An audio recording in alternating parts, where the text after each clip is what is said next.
Hello and welcome to the Commander's Quarters, your Magic the Gathering source that helps you command your budget. This show and episodes like this one are possible thanks to viewers like you. If you're looking for an easy way to help support this show, make sure that you like, share, and subscribe. Also, hit that bell notification icon so you don't miss any new episodes. You can also go check out our playmats and other merchandise at thecommandersquarters.com. Another easy way to support this show is with our TCG Player affiliate links. So whether you're buying a deck or individual cards, you can use this general link right here or one in the description. And the final way that you can support this show is by supporting us directly by becoming a patron. There are many benefits to being a patron, and I truly couldn't do this without all their support. There's even a brand new Brigadier General tier where you can get a shout out on a Commander's Quarters episode that's dedicated to you. Hey everyone, Mitch coming in from the Commander's Quarters studio. Welcome to the show. So, on today's episode, I've got an exciting and off-the-wall deck built just for you. Okay, that's kind of a lie. I actually built this deck for myself, and I actually just bought it, and I'm going to be really enjoying playing it, but you can enjoy it as well. But when you first see the deck list, you might be asking yourself the question, this deck does what? So let me explain what this deck does and why I'm so excited to start playing it, so let's jump into it. As you can probably tell from the thumbnail, the commander for this deck is Garth One-Eye. So as always, party on Garth, and if you haven't seen Wayne's World, you might not know that reference, and that's okay. Regardless, Garth is a 5/5 human wizard that costs white, blue, black, red, green. And Garth has a very interesting ability, which is tap, choose a card name that hasn't been chosen from among Disenchant, Brain Geyser, Terror, Shivan Dragon, Regrowth, and Black Lotus.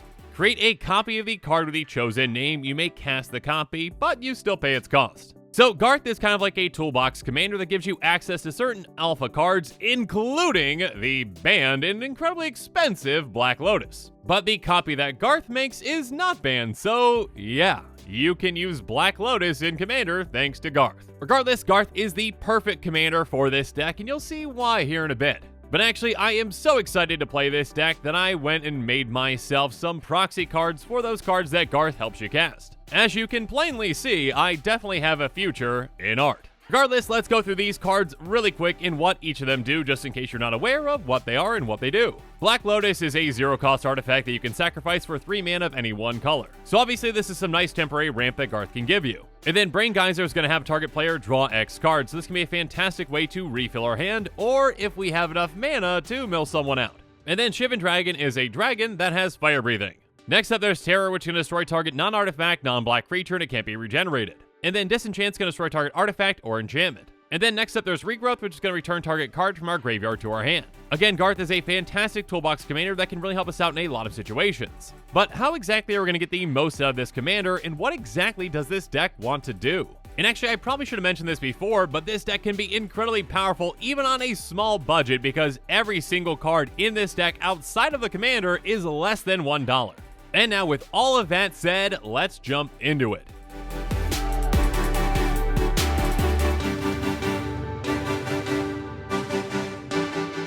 First up, let's just quickly go through some early ramp cards with Fauna Fertility, Search for Tomorrow, Rampant Growth, and Edge of Autumn, which can each get us a land into play. And then Ornithopter of Paradise can also help us out early, tapping for 1 mana of any color. But when it comes to this deck's goal, it's going to be to tap and untap certain things over and over again, like our commander, or also like our lands. So we're going to be utilizing some fantastic land enchantments like Wild Growth, Wolf-Living Haven, and Fertile Ground. Wild Growth has Enchant Land. Whenever enchanted land is tapped for mana, its controller adds additional green. And then Wolf Willow Haven does the exact same thing, and Fertile Ground gives us 1 mana of any color. So the more enchantments that we stack up on one land, the more value that we get from that land, and the more value that we get every time that we untap it. So we're also going to be utilizing things like Verdant Haven, Glittering Frost, and Gift of Paradise. Verdant Haven and Glittering Frost are also going to give us 1 additional mana of any color, and Gift of Paradise gives our land tap, add 2 mana of any one color. Next up, we've got some even bigger enchant land effects like Overgrowth, Dawn's Reflection, and Market Festival. Overgrowth has whenever enchanted land is tapped for mana, its controller adds additional green.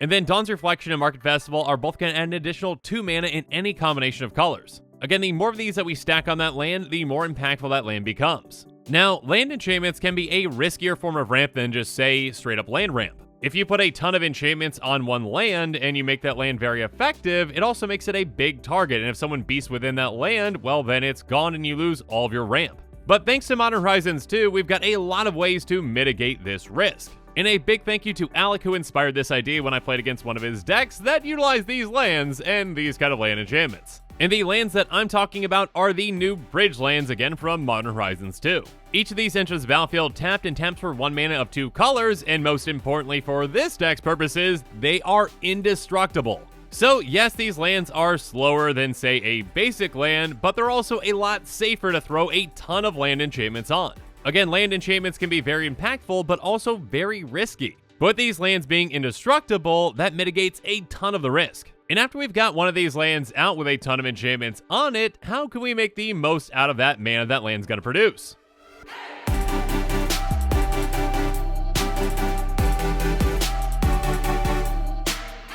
So let's move on and talk about some fantastic untap effects for this deck, starting with Curious Follower, Clever Conjurer, and Kelpie Guide. Each of these essentially tap to untap another target permanent. These untapped creatures are fantastic in this deck. Again, if we've got a land that's got a ton of enchantments on it and it can tap for, say, 5 mana, by untapping it, we get an extra 5 mana. And obviously, we've got a ton of other tap effects in this deck, like our commanders, which we can make even more use out of with these. So next up, we're also going to be utilizing some more untap effects with Vizier of Tumbling Sands and Unbender Tine. Each of these can tap to untap another target permanent, and if we really need to, we can cycle Vizier of Tumbling Sands to do the same. Next up, we've got some more untap effects that don't have as much flexibility, but they're still incredibly impactful in this deck with Voyaging Satyr, Blossom Dryad, and Ley Druid. Each of these can tap to untap target land. Again, that might seem like a small effect for a lot of decks, but these can provide us an absurd amount of mana throughout the game with our land enchantments. And we've also got other land enchantments that we'll talk about here in a bit that can help us out in different ways outside of ramp. So we're also going to be utilizing Juniper Order Druid, Crows and Restore, and Ley Weaver. Both Juniper Order Druid and Crows and Restore can tap to untap target land, and Crows and Restore can actually tap to untap 3 target lands if we've got Threshold. And then Ley Weaver has tap untap 2 target lands. And we can also untap multiple lands in a turn with Stone Cedar Hierophant. She has, whenever a land comes into play under your control, untap her, and she can tap to untap target land. So at the very least, by just hitting our land drop, we can untap 2 lands with this. And if we, say, have a ramp spell that gets us an extra land in play, we get an extra untap. But we also have ways to untap our creatures with things like Seeker of Skybreak, Tideforce Elemental, and Chakram Retriever. Seeker of Skybreak just straight up has tap untap target creature. Again, this might seem like a small effect, but at the very least we can get 2 activations out of Garth. And again, with the more tap effects that we have in play, the better that these get. If we, say, have Curious Follower in play, well, we can just tap this to untap that, and then that can untap any target permanent again. And then Tideforce Elemental has pay a blue to tap or untap another target creature, so we do have to pay for that, but it also has landfall. Whenever a land enters the battlefield under control, you may untap Tideforce Elemental. And speaking of multiple untaps, let's talk about Chakram Retriever, which is incredible in this deck. It has, whenever you cast a spell during your turn, untap target creature. Again, this can get pretty out of hand when we've got a creature that can untap a land, and we've got a land that can produce a ton of mana. We tap that land for a ton of mana, we untap it with that creature that untaps the land, we get even more mana, then we cast a spell, and we untap that creature again to untap that land to cast another spell, and you see where this is going. And at the very least, in combination with our commander, we can just keep casting spells from our commander and untapping it too. Regardless, obviously being able to use all of our untap effects right away can be very impactful, so let's utilize things like Fires of Yavimaya, Temur Ascendancy, and Crashing Drawbridge. Fires of Yavimaya and Temur Ascendancy are both going to give all of our creatures haste. And then Crashing Drawbridge has tap creatures you control, gain haste until end of turn. Again, by giving our creatures haste, even just casting a creature that can untap one of our lands can actually net us mana. We can have some incredibly explosive turns because of these and can generate an absurd amount of value. And speaking of an absurd amount of value,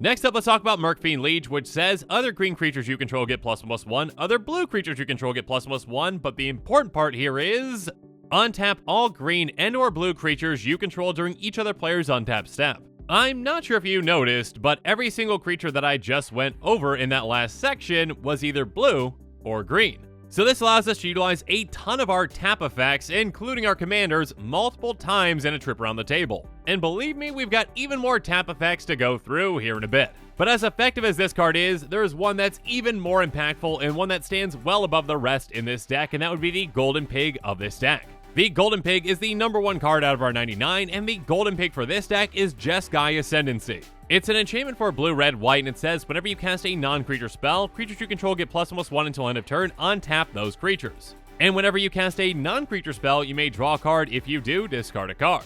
This is an absolutely incredible card in this deck. Again, we've got a lot of tap effects in this deck, including our commanders. Now, whenever we cast any non-creature spell, we get to untap every single one of our creatures and do it again. That means more activations from our commander, more mana from that enchanted land, etc, etc. And on top of that, again, whenever we're casting that non-creature spell, we draw and discard, so yeah, extra looting too. This can give us some incredibly explosive and broken turns right away. Again, keep in mind that with this in our commander, we can cast up to 5 non-creature spells to, untap our team and start looting. So yeah, this is a game-breaking card in this deck, and it is most definitely the Golden Pig. But of course, we've got even more ways to untap our entire team with things like Dramatic Reversal, Call to Glory, and Rally of Wings.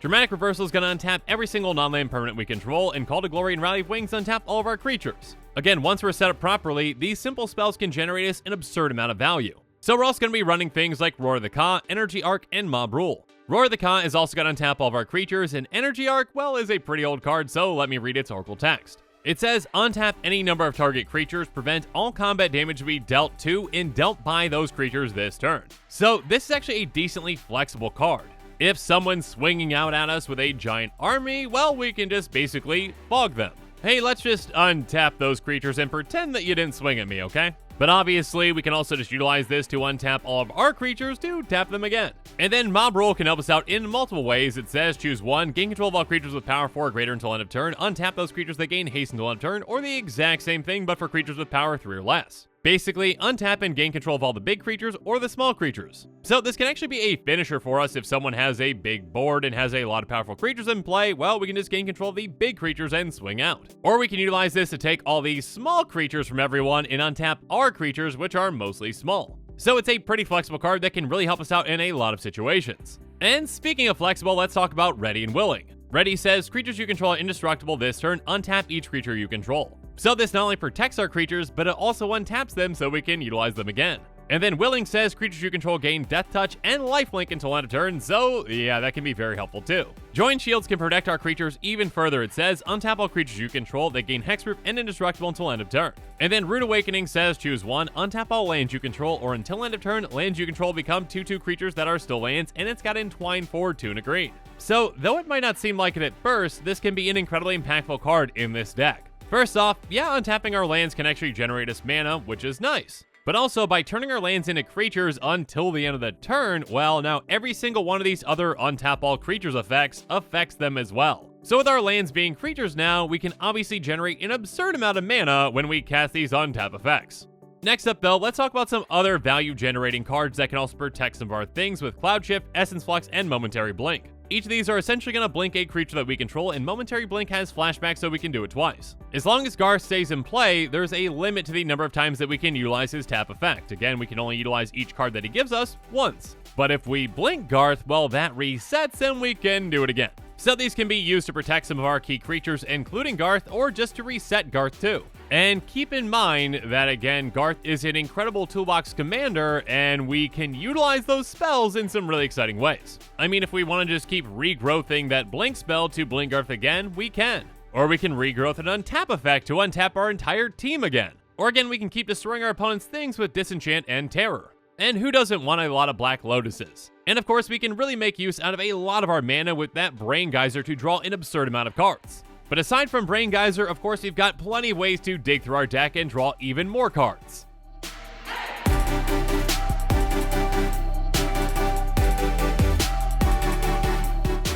So we've got a lot of fantastic tap creatures that can help us dig through our deck, like Magmatic Channeler and Plarg, Dean of Chaos. Magmatic Channeler has tap, discard a card, exile the top 2 cards of your library, then choose one of them. You may play that card this turn. So this is temporary card advantage, but it can still be very impactful. And then Plarg can just straight up have us discard a card to draw a card, so rummaging. But this MDFC can help us out obviously in multiple ways, and the backside probably is even more impactful than the front. Because that would be Augusta Dean of Order, which has, whenever you attack, untap each creature you control, then tap any number of creatures you control. Basically, swing with a creature, and then untap your entire team to utilize them again.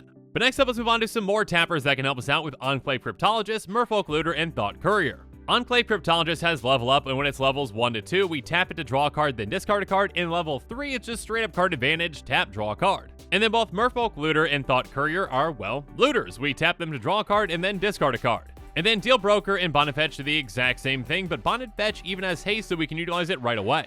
Next up, some very similar cards, but slightly more flexible are Reckless Scholar and Self-Led Looter, which we can tap to make target player draw a card, then discard a card. Again, it is possible with this deck to mill opponents out, and these can be the finishing blow.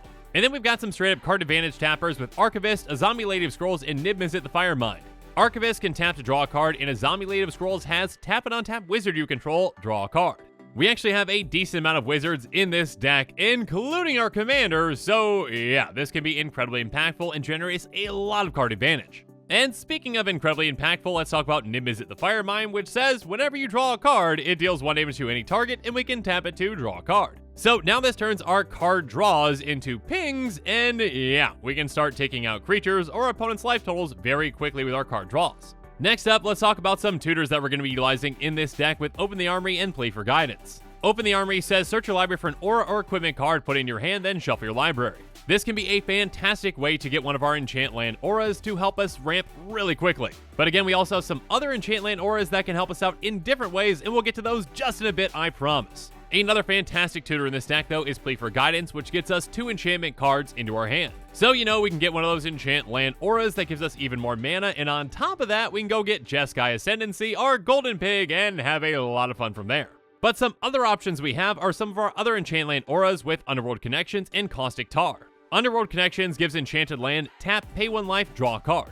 1 life for 1 card is no big deal in Commander, and this can generate us an absurd amount of card advantage throughout the game.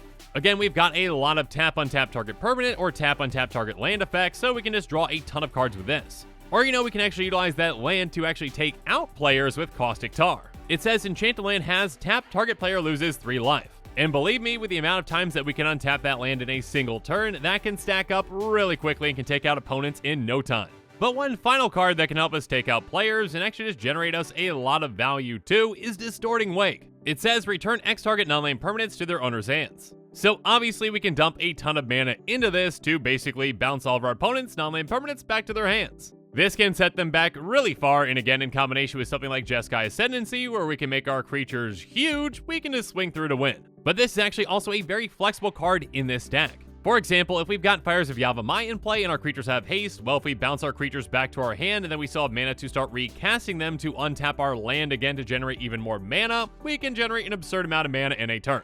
And again, by bouncing and recasting our commander, we can utilize our commander's abilities again. So yeah, this is a flexible card that can help us out in a lot of situations. But now that we've gone through every single non-land card in this deck, let's talk about price.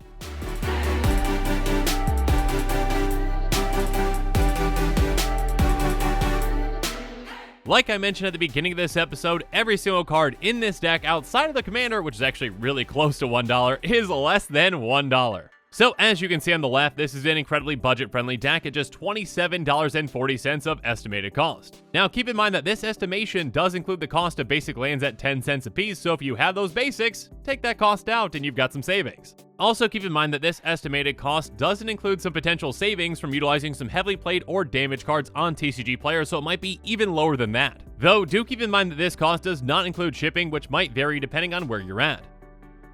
And with that, the show is coming to a close, so it's my turn here from you. So in the comments below, let me know your thoughts on this episode are, and as always, thanks again and have a good one.